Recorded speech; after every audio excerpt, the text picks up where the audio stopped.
xildhibaan Daahir Amiin Jeesow oo maxkamadda la soo taagayo kadib markii lagu eedeeyay in uu hub iyo taageero siinayay maleeshiya beeleed hubeysan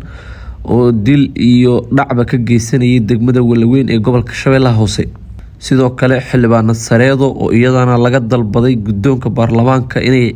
xasaanada ka xayuubiyaan oo maxkamadda la soo taago xilli lagu eedeeyay iyadana inay ka qayb qaadatay dagaal beeleed. xeerdhalinta maxkamadda ciidamada qalabka sida ayaa waxa ay dalbadeen in xasaanada laga qaado xildhibaan Daahir Amiin Jeesow oo ka tirsan golaha shacabka baarlamaanka Soomaaliya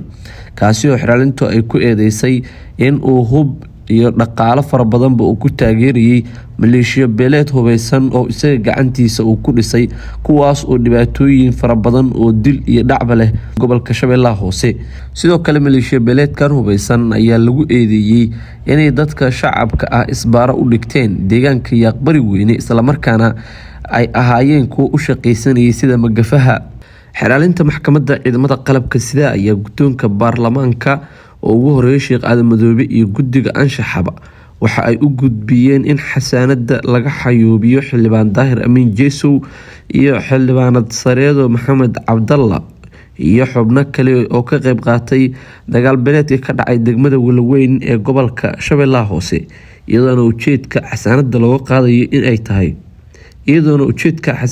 qaadayo ay tahay in maxkamad la soo taago. Xeerlaaliye Axmed Bulle Kamey ayaana sheegay in laamaha ammaanka gobolka Shabeellaha Hoose si gaar ah degmada Walaweyn nolol iyo geeriba ay ka rabaan inay keenaan maleeshiyaadkii dadka ku laayay deegaanada ku xeeran Walaweyn isagoona sheegay in toogasho lagu xukumay. waxaa jira mas'uuliyiin xasaanad leh oo labada beelood ka soo jeeda kuwaas oo maleeshiyaadka siin jiray hub iyo rasaas iyo lacag fara badan baraha bulshadana taageero iyo difaac ula taagnaa. waxaan haynaa cadeymo muujinaya in mas'uuliyiintaasi ay taakuleeyeen oo ay hoos imaanayaan maleeshiyaadka labada dhinac ee Walaweyn ku dagaalamay. guddoonka baarlamaanka waxa aan horkeenaynaa cadeymaha aan hayno iyo codsi ku aadan in mas'uuliyiintaasi xasaanada laga qaado ayay yiraahdeen xeerdhalinta maxkamadda ciidamada qalabka sida. xildhibaan Daahir Amiin Jeesow ayaa waxaa la ogyahay in haatan uu yahay mucaaradka u weyn ee dowladda Xasan Sheekh Maxamuud iyadoo oona sidoo kale arintan ay ku soo aadayso xilli haatan dalku uu galayo marxalad xasaasi ah isla markaana sidoo kale ay jiraan dagaal beeleedyo dhammaan ka dhacay maamul goboleedyada dalka si gaar ah gobolka Shabeellaha Hoose oo ay ka dhacday dhacdo nin waayeel ah oo dhimir ka xanuunsanayay lagu gubay.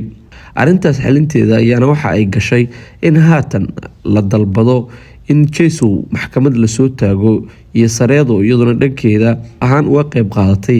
dagaalkaasi inta la og yahay kadib markii ay sheegtay in ninkii la gubay uu ahaa qof fiyow oo aan waxba qabin oo dagaal u soo baxay isla markaana mudnaa in sidaasi loo galo waa sida hadalku u ekaayay.